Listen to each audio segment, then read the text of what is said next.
Hey everyone, and welcome back to Digital Sleepover. So glad to have you back for another deep dive into the digital world. Yeah, it's great to be back. We've had some really thought-provoking conversations in our past episodes, so be sure to check out our channel. You'll find a whole bunch of stuff about tech and the internet. Something I've been thinking about a lot is just how chaotic our digital lives can feel. Oh, absolutely. Right. It's Yeah, like yeah. we're constantly bombarded with notifications and updates, and it's hard to find a moment of peace. Yeah, it's a never-ending stream of information. It really is. Yeah. And that's actually what we're diving into today. Digital rituals, crafting meaningful routines in a disconnected world. Sounds intriguing. When I first heard digital rituals, I'll Mhm. be honest, I pictured myself like, I don't know, doing a little dance before I open my laptop. That's a funny image. Right. Yeah. But it's actually a lot more practical than that. It is. It's about being intentional with our tech use and creating habits that help us manage our digital lives in a healthier way.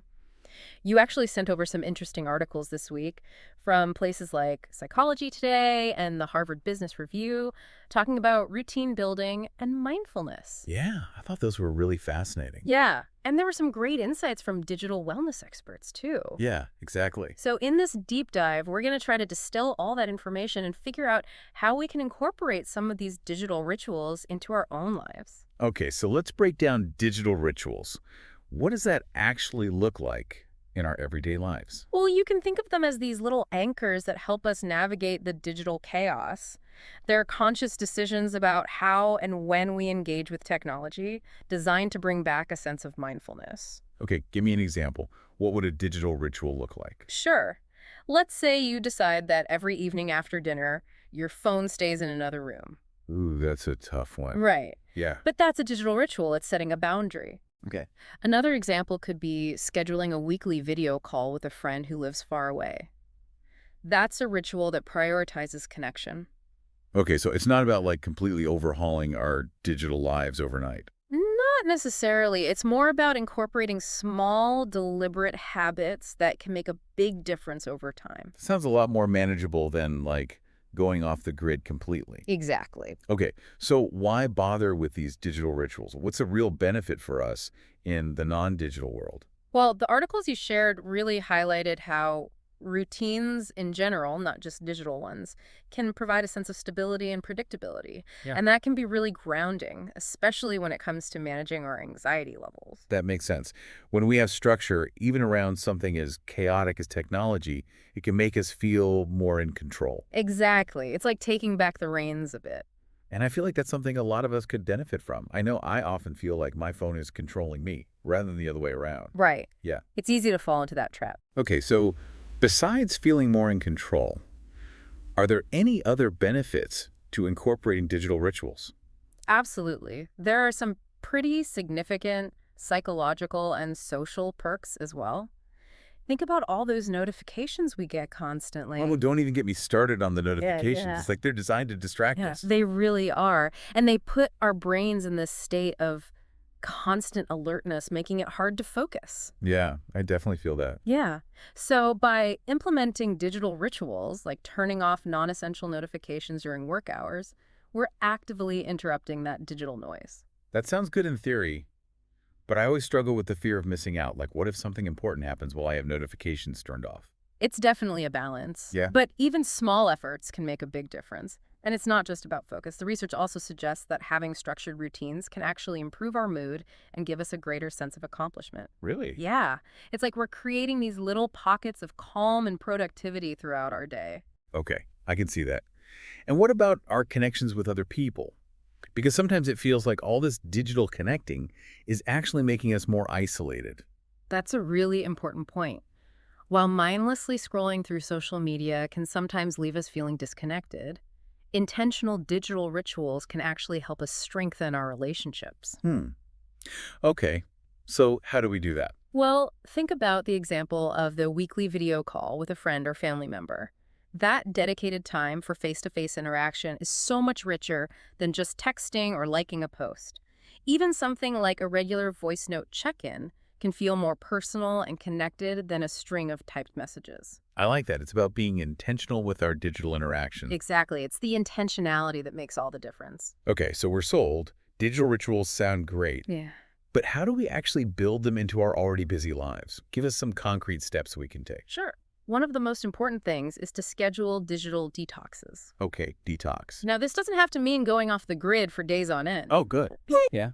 It can be as simple as setting specific times each day or each week where you consciously disconnect from your devices. Maybe it's no phones in the bedroom an hour before bed, or maybe it's a tech-free Sunday morning, whatever works for you.